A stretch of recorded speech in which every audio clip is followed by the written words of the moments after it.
Olá pessoal, tudo bem? Sejam bem-vindos para mais uma aula de melhoramento genético de plantas. Agora é o segundo vídeo que nós estamos gravando agora, já gravei aquele primeiro de seleção de genitores, né? E agora vou gravar o de cultivares. Lembrando que são esses dois conteúdos que são referentes ao resumo que vocês deverão me entregar na próxima quinta-feira, tá bom, pessoal? Como a gente combinado, quinta-feira é o dia dos resumos do melhoramento e sexta-feira é o dia dos resumos da fitotecnia, beleza? Combinado? Então, é o segundo nosso vídeo de hoje nosso. Então, vamos iniciar o capítulo que é intitulado Cultivares. Vocês vão ver que tanto aquele vídeo anterior quanto este, eles são vídeos curtinhos, né? E aqui, portanto, encerra-se a matéria referente ao primeiro estudo dirigido, tá bom? Então, vocês percebam no cronograma que termina aqui, vocês me entregarão um resumo e na próxima semana já é o estudo dirigido referente ao melhoramento genético de plantas, tá bom? Então, vamos lá. Cultivares. Pessoal, o que é a definição de cultivares, então? A definição é grupo de indivíduos de qualquer gênero ou espécie vegetal superior que seja claramente distinguível de outros por uma margem mínima de descritores e que possua denominação própria, homogeneidade, estabilidade quanto aos descritores em sucessivas gerações. Então, deixa eu colocar o pointer aqui. Vamos lá. Eu li, né? Vocês também sabem ler. Agora vamos entender o que está escrito aí. Então, olha aí. Tem que ser um vegetal superior, né? Ele tem que ser minimamente distinguível, ou seja, você vai separar, né? Em função dos descritores. O que seria esse descritor, pessoal? Descritor é um atributo biológico da planta, uma característica, um caráter da planta. Então vamos supor, vagem, número de vagens da soja, número de grãos por vagem, percentual de proteína no grão, percentual de óleo no grão, a altura da planta, né? Então, hábito de crescimento, ciclo da planta. Então, existem algumas características da planta de soja que podem ser consideradas como descritores. Marcador molecular pode ser utilizado? Pode, mas marcador molecular eu não vou falar ainda para vocês agora, mas falarei sobre isso, né, lá na biotecnologia. Então, até marcadores moleculares, a presença ou ausência de determinadas bandas, né, determinados alelos, né, determinados segmentos de DNA, podem ser utilizados como descritor de uma cultivar em relação a outra. Para você poder falar, essa cultivar é da minha empresa. Essa cultivar é a cultivar X da minha empresa. Não, essa é a cultivar Y da minha empresa. Não, aquela cultivar é diferente da minha, da outra empresa. Então, esse conjunto de descritores, né, que vão ser utilizados para discriminar uma em relação à outra, né? Resistência a doenças, resistência a pragas, e tolerância ao estresse hídrico, enfim, né? Então, tudo que pode ser utilizado como um atributo biológico para discriminar as plantas é um descritor. Inclusive, existem normas, né, para você poder fazer o lançamento de uma cultivar desses descritores. O MAPA, né, o Ministério da Agricultura, Pecuária e Abastecimento, ele determina o que seriam esses descritores. Mas a gente pode falar que existem outros descritores que nem estão presentes na lista do MAPA, né? Então é interessante a gente notar isso também. Descritores, igual eu comentei com vocês, então aqui seria qualquer atributo biológico ou qualquer característica que eu possa utilizar para separar uma planta da outra, um cultivar da outra, tá? Que possui denominação própria, né? Então é um nome que você vai dar para ela, porque você tem que colocar um nome relativamente até fácil, idealmente, né? Para que os agricultores possam, nossa, aquela cultivar é a X da empresa, não, aquela é a Y, né? Então fica mais fácil de você até comercializar, sabia? Que o nome pode fazer até um marketing positivo para sua cultivar? Existem estudos, né? Por exemplo, demonstram que nomes femininos, né, são mais chamativos do que você colocar uma codificação SY, 20, 30, não sei o que, né? É uma possibilidade? É, mas nomes femininos, né, só chamam mais atenção, né? Conquista, vitória e assim por diante, tá? Interessante, né? A homogeneidade. O que é homogêneo? Você tem que bater o olho naquela cultivar e falar, nossa, todas as plantas aqui têm aqueles atributos, têm aqueles descritores homogêneos, eles têm semelhança entre elas, para que elas possam ser enquadradas naquela cultivar. Né? Tem que ser homogêneo, tem que ser igual, você tem que perceber pelo menos uma semelhança entre aquelas plantas que você elencou para ser denominada a cultivar XYZ, tá bom? Estabilidade quanto a esses descritores nas sucessivas gerações. Você planta numa geração, plantou agora. E aí você colhe semente, né? E na próxima geração, nas gerações posteriores, né? Elas vão perdendo aqueles atributos, aqueles descritores que você elencou, né, para que você discriminasse a sua cultivar de uma outra cultivar qualquer. Então, a estabilidade é extremamente importante para que aquela característica ela permaneça constante com o passar das gerações, né? Então, isso também é um quesito levado em consideração para que você obtenha, né, uma cultivar. Tá bom, pessoal? Deixa eu ver uma água aqui. Ixi, esqueci de encher essa água aqui da primeira aula de seleção de genitores. Acabei esquecendo de encher aqui para beber água agora. Tá bebendo não? Vai com a garganta seca mesmo. Porque se der pausa aqui, às vezes acontece igual aquele dia. Dei pausa aqui, perdi toda a gravação. Ali, por enquanto, tá gravando ali. Então, vou continuar sem água mesmo. Então, vamos lá, pessoal. Tipos de cultivares. Como a aula aqui é rapidinho, então vai ter erro não. Então, a gente tem basicamente 8 tipos de cultivares, né? Que podem ser utilizadas aí nas diversas culturas, tá? Então, a primeira são as linhas puras. As linhas puras, o que na verdade são? Grupo de indivíduos descendentes de uma única planta em homozigose, né? Então, perceba o seguinte.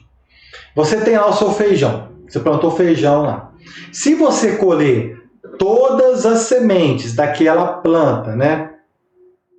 E aí, a planta de feijão, por ela ser uma planta autógama, né? Geneticamente falando, todas aquelas sementes oriundas daquela planta vão ser igual, vai ser igual, né? Então, se a planta mãe era azão, azão, bezão, bezão, cezão, cezão, né? Como foi a autofecundação, todos os filhos serão daquela forma. Azão, azão, bezão, bezão, cezão, cezão. Não tem como ser de outra forma. Então, segundo uma classificação, né, elencada, né, intitulada pelo pesquisador Kempthorne, para ser categorizada como linhagem ou linhas puras, as plantas deverão ter no seu genoma mais de 87%, né, do seu genoma, ela deve estar em homozigose, né? Então, deixa eu lembrar aqui, mais de 87% deve estar em homozigose, estou tentando lembrar do número aqui, para ser elencado como uma planta, como uma linhagem, né, como uma linhagem. Então, mais de 87% tem que estar em homozigose. Então, portanto, vamos supor aqui, ó, uma planta ela tem 100 genes, tá? 100 genes. É lógico que tem muito mais, né? Mas 100 genes. No mínimo 87% ali, para ser classificado como uma linhagem, uma linha pura, deve estar em homozigose, né? 87%. Então, no mínimo, 87% daqueles flocos devem estar em homozigose. Azão, azão, bezão, bezão, cezão, cezão e assim por diante, tá? Então, seria a planta uma linha pura, tá? Uma cultivar denominada linha pura ou linhagem. Do ponto de vista genético, nós podemos falar que é uma planta homozigota, né? E do ponto de vista fenotípico, podemos dizer que ela é homogênea. Então, ela é homozigota e homogênea. Porque você bate o olho ali e vê que todo mundo é igual, né? Lógico, compartilha tudo o mesmo alelo, né? Os mesmos genes, então, mesmos genes, mesmos alelos, obviamente elas serão fenotipicamente semelhantes. Então, homogênea, tá bom? Vamos para o próximo, então. Multilinhas. Constituídas pela mistura de linhas isogênicas ou quase isogênicas, que diferem entre si quanto a alelos de resistência a determinado patógeno. Galera, isso aqui foi idealizado, né, no início do século passado. Né? Teve alguma certa de aplicação, alguns momentos que foram aplicados, mas atualmente a gente vê muito pouca quantidade em termos práticos disso daí. Por quê? Olha qual que é a dificuldade de se trabalhar com esse tipo de cultivar, que é a multilinha. O que são linhas isogênicas ou quase isogênicas? Linhagens ou linhas isogênicas são plantas que possuem praticamente genoma idêntico, só diferindo num único locus. Então vamos supor, se uma planta que na linhagem A a linhagem A é uma linhagem isogênica quando comparada à linhagem B. A única diferença da linhagem A para a linhagem B, que são linhagens isogênicas, né, ou linhas isogênicas, é que na linhagem A ela é naquele locus azão, enquanto esse locus na linhagem B ela é azinho, né? Então percebam que o único gene, né, que está tendo diferença naquele locus, naquela região. Porque na linhagem A, ele é homozigoto dominante. Na linhagem B, ele é homozigoto recessivo. Na linhagem A, por exemplo, ele é resistente a raças de doença, a uma doença qualquer fúngica, né? Enquanto na linhagem B ela não é. Então percebe, é um único locus, isso é uma linhagem isogênica. E a quase isogênica, então são poucos locus que diferenciam a linhagem A da linhagem B. Tá? Então, enquanto a isogênica é somente um locus que diferencia uma da outra, né? Esse grupo de cultivares, né? Na verdade, grupos de materiais, grupos de linhagens, né, perdão, enquanto que a linhagem quase isogênica são, ao invés de ter somente o gene A diferenciando num e do outro, você vai ter o gene B, o gene C, por exemplo, né? São poucos genes, tá bom? Então, isso foi mentalizado da seguinte maneira: olha, se na minha localidade, lá na minha área, na minha propriedade, na minha região qualquer lá, eu tenho uma mistura de raças fisiológicas de fungo lá que estão afetando a minha propriedade. Então, eu tenho que uma predominante de 30% da raça A, 40% da raça B. Então, você pegaria esses dois tipos de linhagens e faria uma mistura desses tipos, fazer uma composição de tal forma que você colocasse as proporções ideais, essa mistura desses dois tipos de linhagens, para que você tenha uma redução da perda da produtividade na sua propriedade. Então, tipo assim, na ideologia da coisa, né, é uma coisa até interessante de ser feita.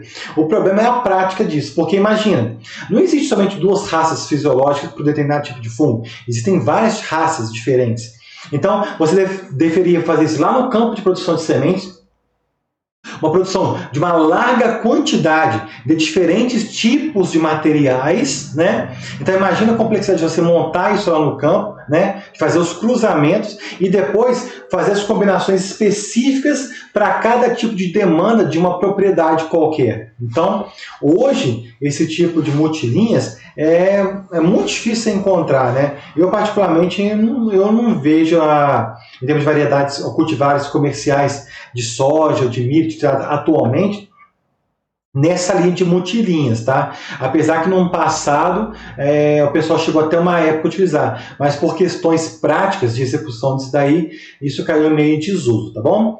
Pensando agora do ponto de vista de composição genética, então são materiais que são homozigotos, né? Porque você vê que são linhagens azão, bezão, cezão, dezão e assim por diante. Só que a outra também é praticamente igual à primeira. Só diferindo em que uma é azão e a outra linhagem ela é azinho. Então, Um único loco, segundo exemplo, a definição formulária de Kempthorne, mais de 87% dos locos devem estar em homozigose. Um loco só divergindo não vai ser diferente para você desclassificá-la como uma linhagem. Portanto, elas são ainda linhagens, né? Só que elas são homozigotas, portanto, e agora vem um pequeno diferencial. Na primeira, eram homozigotas, na linhagens puras, ou linhas puras, eram homozigotas e homogêneas. E aqui? Aqui são, na segunda, na multilinhas, elas são homozigotas do ponto de vista genético e do ponto de vista fenotípico. São heterogêneas, né? Por quê? Ao passo que a linhagem A ela é resistente à raça fúngica A linhagem B é resistente à raça fúngica B. Então, elas são heterogêneas, fenotipicamente falando, né? Então, beleza, pessoal? Ficou clara essa diferença, então, de uma para outra? Então, tá. Então, continuando aí. Agora, híbridos, tá? Os híbridos são obtidos do cruzamento entre indivíduos geneticamente distintos. Os mais comuns são híbridos simples, híbrido duplo e híbrido triplo. O que está aqui, ó, híbrido simples A vezes B, híbrido duplo AB vezes, né, CD e AB vezes C. Então, vamos lá. O híbrido simples, então, ele, portanto, é o resultado do cruzamento de duas linhagens. Então, ao cruzar duas linhagens, você obtém a linhagem A cruzando com a linhagem B, você obtém o híbrido simples, tá bom? Ok. O híbrido duplo, tomem cuidado, porque em algumas literaturas está escrito isso e está equivocado. Diz em algumas literaturas que é o cruzamento entre 4 linhagens e está redondamente equivocado. Por quê? O híbrido duplo ele é o resultado de 2 híbridos simples. O híbrido simples 1, que é o AB, e o híbrido simples 2, que é o CD. Tá bom? Apesar que geneticamente o híbrido duplo, ele em termos médios, tem em sua composição genômica, né, aproximadamente 25% de A, 25% de B, 25% de C e 25% de D? Sim, geneticamente, em termos de composição, de parentais, de linhagem, é 25%. Mas, em termos de obtenção do material, é completamente diferente. Porque aqui está cruzando híbrido simples com híbrido simples, tá vendo? Então tomem cuidado. O híbrido duplo ele é o resultado do cruzamento entre 2 híbridos simples, mas que em sua constituição ele possui, em termos de composição genômica, de alelos, né, 25% de cada parental nesse caso, da linhagem A, linhagem B, linhagem C com a linhagem D. Entenderam a diferença então? Ok, então continuando. Da mesma forma, a gente pode dizer aqui, ó, que algumas literaturas a gente encontra no híbrido triplo, falando em cruzamento, que é o cruzamento de 3 linhagens, e está redondamente equivocado também. Por quê? É o cruzamento de um híbrido simples, que é o híbrido simples AB, com uma linhagem, que é a linhagem C. Isso é híbrido triplo.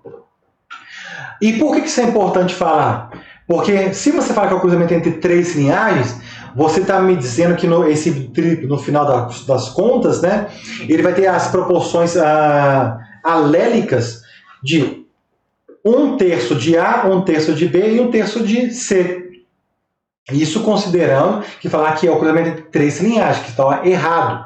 Porque, de fato, é o cruzamento de um híbrido simples com uma linhagem. E aí, falando desta forma, em termos de composição alélica, muda completamente. Porque você vai ter 25% de A, 25% de B e 50% de C. Tá? Isso estou falando só de composição alélica. Nem estou me referindo nada em composição genotípica, que entraríamos no mérito de uma outra discussão, que já entramos, de fato, relativamente, lá na genética quantitativa, lá na aula de genética. Então, quem quiser ver em maior detalhe, está lá na aula de predição de valores, predição de médias de população, na aula de genética quantitativa. Olha lá essa resolução e esses raciocínios que estão presentes nessa aula, tá bom? Então, tomem cuidado com o que vocês podem encontrar por aí, tá? De uma forma geral, podemos dizer que o híbrido simples ele é o mais produtivo, o híbrido triplo é o segundo e o híbrido duplo é o terceiro e o terceiro. Óbvio que isso aqui eu estou falando que são materiais oriundos de um mesmo pool, de uma mesma origem genética, de uma mesma população de origem. Porque se eu pegar de empresas diferentes, eu posso ter, por exemplo, um híbrido triplo mais produtivo de uma empresa quando comparado a um híbrido simples de uma outra empresa. Porque às vezes a composição genética daquele híbrido triplo é de uma outra população, né? Obviamente que é de uma outra empresa, né? Que ao fazer aquelas combinações genotípicas ali, ele se sobressaiu em termos de produtividade quando comparado ao híbrido simples de uma outra empresa, que tem uma outra estrutura genética, uma outra estrutura genotípica, uma outra estrutura alélica. Então tomem cuidado com isso, tá bom? De uma forma geral, isso é verdadeiro. Híbrido simples é mais produtivo que o híbrido triplo do que o híbrido duplo, desde que considerado uma mesma empresa. Mas pode ser que surjam variações se forem comparados com empresas diferentes, tá bom? Ok? Agora pensando aí, em termos de composição genética, são materiais, portanto, heterozigotos, né? Mas, em termos fenotípicos, são materiais homogêneos. Se você não olha um híbrido simples, ele é o híbrido simples, geneticamente falando. Azão, azinho, bezão, bezão, bezinho, cesão, cezinho, desão, dezinho, e a maior parte dos blocos deles são em heterozigotos, né? Mas, quando você olha para a lavoura do híbrido simples, cara, você vê uma uniformidade absurda. Porque é o mesmo material genético. Aquele material genético que está do lado do outro é igual. Né? Então, se o seu manejo fitotécnico é o mesmo, a resposta fenotípica, obviamente, será a mesma, porque é o mesmo material genético. Né? Então, isso é interessante. Continuando, então. Sintéticos. Tá? São materiais oriundos do intercruzamento de linhagens ou clones selecionados com base na sua capacidade de combinação. Capacidade de combinação. Eu já ia pegar água aqui, mas eu lembrei que não tem água. Então perceba, aqui já você está pegando os materiais que você selecionou e está deixando eles intercruzando ali, né? Então é uma percemível, fica mais fácil de entender. Selecionei esse material aqui com base na sua capacidade geral e específica de combinação. E deixei selecionado, sei lá, 10 materiais intercruzando entre eles, porque ao ter feito estudos prévios, né, de estudos de herança, de estudos de estimativa de composição, de capacidade de combinação, né, através de alelos ou de top crosses, eu cheguei à conclusão que aqueles 10 materiais ali são os mais interessantes, né? E aí eu coloco eles para intercruzar. Então eu coloco num campo isolado de milho aqueles 10 materiais e vou colher as sementes dali oriundos daquela livre polinização, tá?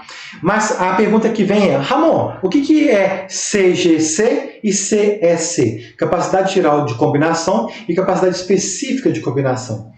Então, a capacidade geral de combinação é a capacidade de uma planta ela combinar bem com várias outras, né? Então, você observa na progênie daquelas plantas ali, você tem a planta 1, você percebe todas as progênies com os diversos outros genitores, você vê que as médias daquelas progênies são elevadas quando comparadas com a média geral. Ao passo que a capacidade específica de combinação é quando um genitor combina muito bem com o outro e dá um filho muito superior em relação à média geral. Porque possivelmente, né, e isso já foi comprovado, né, através de estudos genéticos, que quando nós estamos falando de capacidade geral de combinação, diz respeito àquela cultivar daquele material, daquela linhagem, né, ou pode ser uma linhagem, ou pode ser um clone, daquele material em si, ele ter uma grande quantidade de alelos favoráveis. E dessa forma, eu estou enfatizando os efeitos aditivos, né?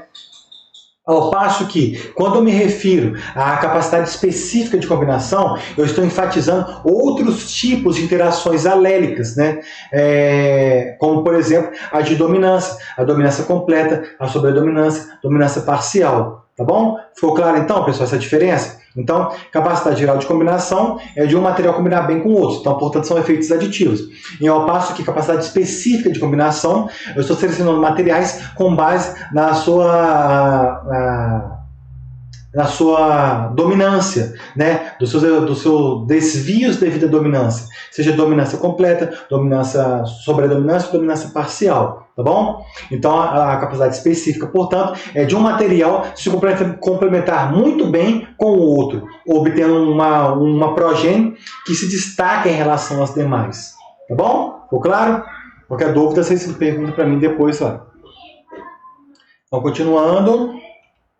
Outros tipos de cultivares. Cultivar de polinização aberta ou variedades, né? São obtidos pela livre polinização ou acasalamento ao acaso de um grupo de indivíduos selecionados. Então, peraí, voltando aqui nos sintéticos, né? Lembrei de uma outra coisa que eu não falei. Os sintéticos eu não falei. Em termos genéticos, eles são materiais heterozigotos e em termos fenotípicos, são materiais heterogêneos, tá? Ficou faltando eu falar disso daqui quando comparado aos outros. Então, desculpa aí e continuando. Agora, das cultivares de polinização aberta ou variedades. Percebam que essa, em relação à anterior, eu não lanço mão de atributos genéticos ou estatísticos, né? Lá no anterior, eu utilizo a capacidade de combinação, seja geral ou específica. Aqui não, eu selecionei os indivíduos com base em alguma coisa que eu achei interessante. Às vezes pode ser até uma coisa subjetiva, né? Então, eu seleciono 10 materiais, né? Ou 7 materiais, sei lá, a quantidade que você achar interessante ali, e coloco no meu bloco de cruzamentos. E ali eu vou obter os meus materiais, a minha população de origem, né? População original, que eu trabalharei em cima dela para lançar futuramente as minhas cultivares, né, que eu posso fazer isso. Ou então eu posso pegar aquele material mesmo, que foi o fruto do cruzamento de vários outros, e lançar como cultivar também, se for do meu interesse. Né? Então depende do seu interesse como melhorista. Mas, então aqui, diferentemente do outro, a sua seleção não é com base em atributos estatísticos ou genéticos, mas é uma seleção baseada, às vezes, com uma forma subjetiva. Cor, eu achei uma cor interessante, achei alguma outra coisa qualquer aí, tá bom? E esses materiais, portanto, essas cultivares, né, de polinização aberta ou variedades, em termos genéticos, elas são heterozigotas e em termos fenotípicos, elas são heterogêneas, tá bom, pessoal? Por próximo, então, nós temos os compostos, né? Eles são materiais obtidos do cruzamento de diversos genitores. Então vocês percebam aqui, ó, o primeiro lá, né, que a gente falou, sintético. Cultivar de polinização aberta e compostos são materiais obtidos pela livre polinização de seus genitores. Ok? Só que lá no primeiro, que são sintéticos, eu utilizei a capacidade de combinação. O segundo, eu selecionei com base em alguma coisa que eu achei interessante. No composto, eu deixo os cruzamentos ocorrerem ali completamente aleatório. Né? Eu não lanço mão de nada, nem de uma forma subjetiva, nem de uma forma objetiva para a obtenção das minhas populações, esse composto aí, tá? Esse tipo de material. Então, é outro tipo de cultivar que pode ser encontrado também, tá? Esse composto, ele, em termos genéticos, eles são materiais heterozigotos e, em termos fenotípicos, eles são materiais heterogêneos, tá bom? Porque você percebe uma grande variabilidade quando você observa aqueles materiais ali no campo, tá bom? Outro tipo, então, de cultivar são os clones. Os clones, então, grupo de indivíduos que descendem por propagação assexuada de um único genitor. Então, esse tipo de material ele é obtido a partir de uma planta matriz. Então, se retira um meristema ou alguma coisa assim, né? Ou então, sei lá, uma maniva, se for mandioca, ou alguma parte que permita a propagação assexuada daquele material, né? Se for batata, pode retirar tubérculo, são possibilidades aí, né? Você retira, né? E através da propagação assexuada vai gerar aquela outra planta, que seria a filha, né? Então, geneticamente, o clone ele é igual a uma matriz, é igual, geneticamente igual, não muda nada, nada. Você lembra que na linhagem, ela é praticamente igual o filho em relação ao pai. Lá eu cheguei até a falar assim que era igual. Mas lá na linhagem acontece a fecundação.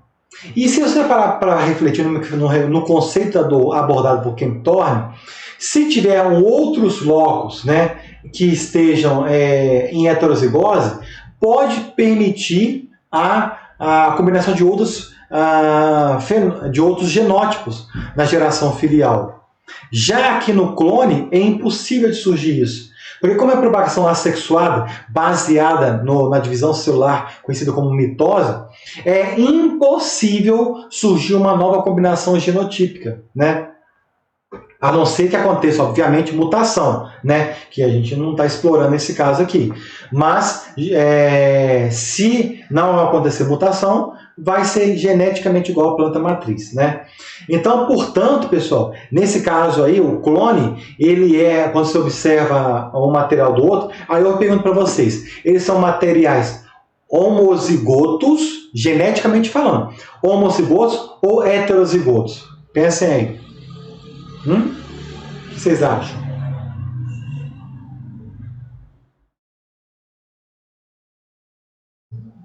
Não vai chutar? Quem falou heterogêneo? Perdão, quem falou heterozigoto? Levanta o braço. Eu. Quem falou homozigoto? Não foi eu. Quem está na dúvida? Sempre tem aqueles que dúvida. Tem na dúvida? Ninguém está na dúvida? Não? Aqueles que se abstêm, né? Na sala de aula ele faz essa votação, mas aqui não tem como fazer votação, não estou vendo vocês, né? Então, quem respondeu que são heterozigotos, acertou.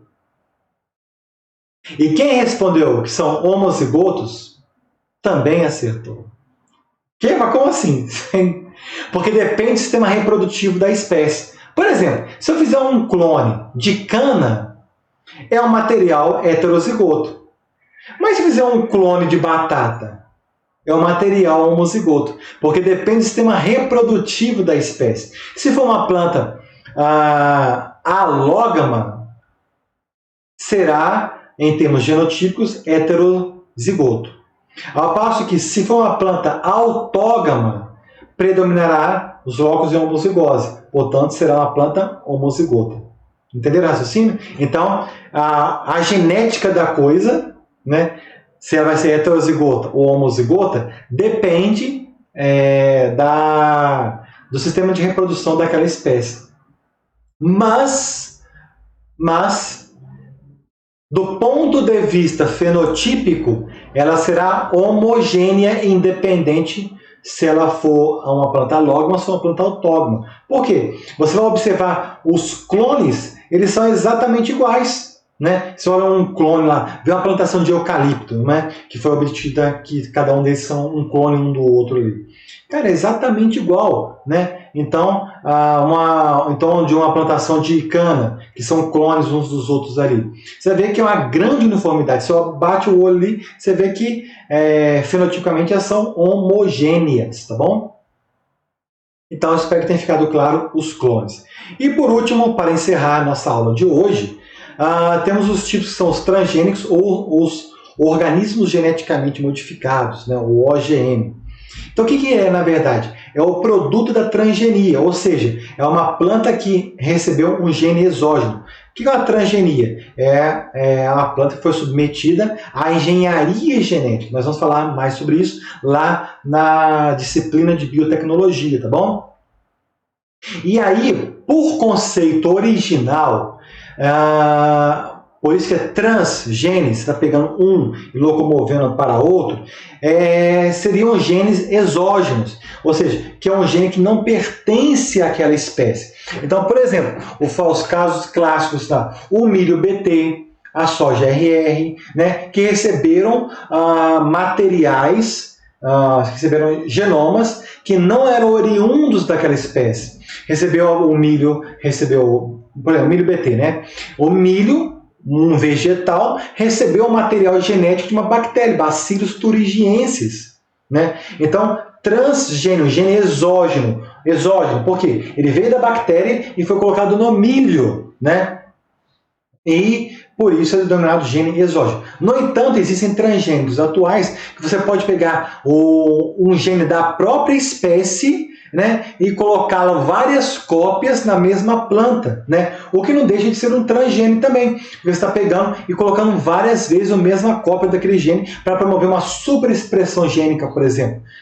Nós vamos ver algumas vantagens e desvantagens de transgênicos lá na biotecnologia, que eu ainda não vou entrar em detalhes aqui, tá? Mas no seu conceito original era um gene exógeno que era transferido via engenharia genética, tá bom, pessoal?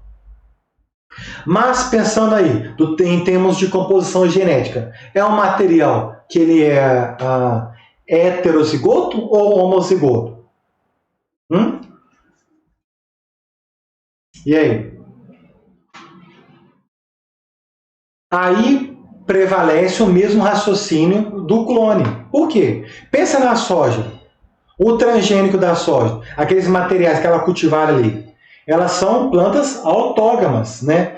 Então, se elas são plantas autógamas, predomina a autofecundação. Se predomina a autofecundação, aqueles blocos estarão em homozigose, né? Então, é uma planta homozigota.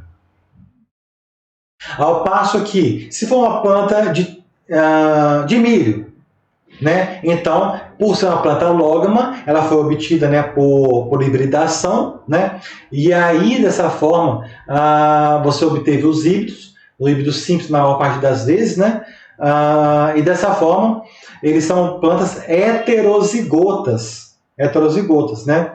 Então, percebam que, da mesma forma como aconteceu lá no clone, em termos genéticos, ela pode ser tanto heterozigota quanto homozigota, dependendo, obviamente, do sistema reprodutivo da espécie, né? E com relação ao fenótipo, é o mesmo raciocínio do clone. São plantas completamente homogêneas. Você olha um transgênico de milho, um híbrido simples plantado lá, é tudo igual. Você olha um híbrido simples, você olha uma linhagem de soja plantada, é tudo igual. Então, são plantas homogêneas do ponto de vista fenotípico. Tá bom? Pessoal, então, como eu sabia, essa aula foi super rápida, né? Do jeito que você trilegal, porque acabou rapidinho. E eu espero que, de certa forma, esse conteúdo seja útil para vocês aí, tá? No mais, eu agradeço a presença de vocês aí. Qualquer dúvida, por favor, entrar em contato aí. E até a próxima aula. Fiquem com Deus e tchau, tchau.